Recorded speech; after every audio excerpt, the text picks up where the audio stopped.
What's up, crew? How we doing? And how are you doing? Hello, everybody.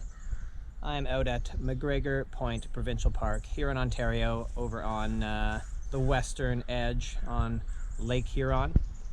What an awesome campground, gotta say. Super good. As you can see, the sites are very private, and been an awesome time here. And we got the dogs hanging out. And I do get a lot of questions about taking your dog camping, especially this time of year.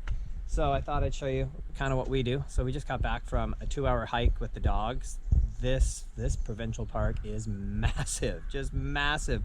And we didn't even take the trail all the way around the whole park, and it still took us almost 2 hours. So these guys are ready to be laid out for the rest of the afternoon.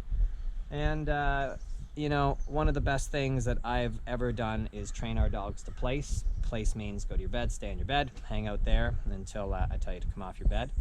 Because we can bring them out here. We don't have to worry. They'll just come out here, they'll relax. Once they're on their bed, they know what's expected of them. Just chill out and relax. They don't worry about what's going on in the campground or anything else. And we can trust them and just give them a little bit more freedom so they can relax here on our campsite and not bother anybody.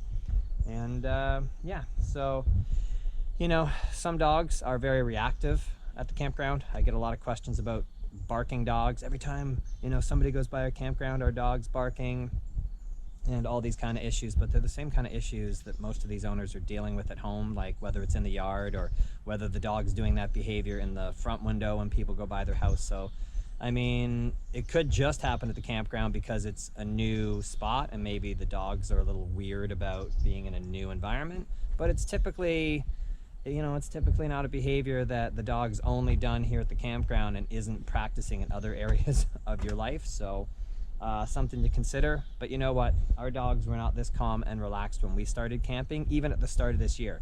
So because we're not crossing the border and doing our usual trips, we've been doing a lot more local stuff here in Ontario and a lot of campgrounds this year because we have the van. And at the start of the year, the dogs were a little weird. They'd woof when people go by and stuff like that. So we've worked with them over the course of the summer. I mean, this is the end of August right now. And they got better and better. So, you know, like any new situation, your dogs might be a little bit weird in the new situation, but the more exposure they get to this stuff, the better they will be. If you don't trust your dog at the campground, you might want to keep them on a leash or a long line or something like that and take some precautions and ease them into us. But yeah, if you have any other questions about what's going on at the campground and how you can get your dog a little better behaved there, then reach out, let me know. Otherwise, I'm on vacation, so that's enough of this video. I'm going to hang out with the dogs, and we'll see you later.